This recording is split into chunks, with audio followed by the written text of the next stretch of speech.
রাজ্যে জাল ওষুধের চক্র ভাঙতে বিহারের একাধিক জায়গায় অভিযানের সিদ্ধান্ত নিল ড্রাগ কন্ট্রোল। মুখ্যমন্ত্রীর নির্দেশের পর জেলায় জেলায় ডিস্ট্রিক্ট টাস্ক ফোর্স জোর কদমে ওষুধের দোকানে নজরদারি বাড়ালো।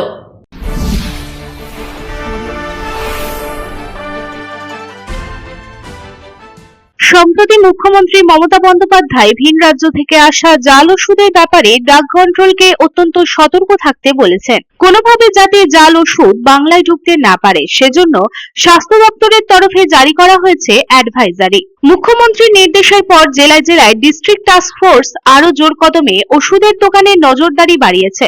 উপমুখ্য স্বাস্থ্য আধিকারিক, সহকারী ড্রাগ কন্ট্রোলার, ড্রাগ ইন্সপেক্টর প্রমুখ অফিসারদের নিয়ে তৈরি এই যৌথ টিম ওষুধের দোকানে গিয়ে স্টক মেলানো, কিউআর কোড যাচাই করা, ওষুধ মেয়াদোত্তীর্ণ কিনা তা খতিয়ে দেখা, সন্দেহজনক হলে নমুনা সংগ্রহ করে পরীক্ষার জন্য পাঠানো, এইসব কাজে আরো গতি বাড়িয়েছে।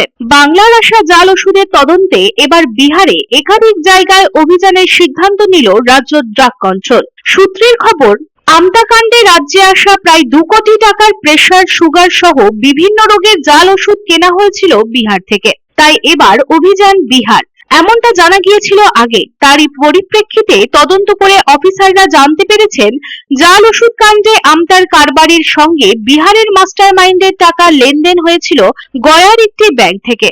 ভুয়ো বিল পাঠানো হয়েছিল পাটনার একটি সংস্থার নাম করে।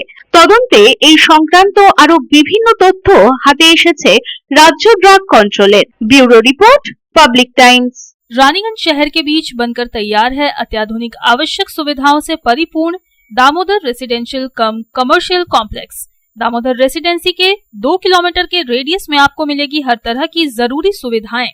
सुरक्षित और खुले वातावरण के इस रेसिडेंशियल और कमर्शियल कॉम्प्लेक्स में आपको मिलेगी 1260 स्क्वायर फीट से लेकर 1639 स्क्वायर फीट के 3 BHK फ्लैट्स। इसके साथ आपको मिलेगी double lift, parking space, swimming pool, gymnasium और कम्युनिटी हॉल की सुविधा। अधिक जानकारी के लिए संपर्क करें 9614147280, 9832287488।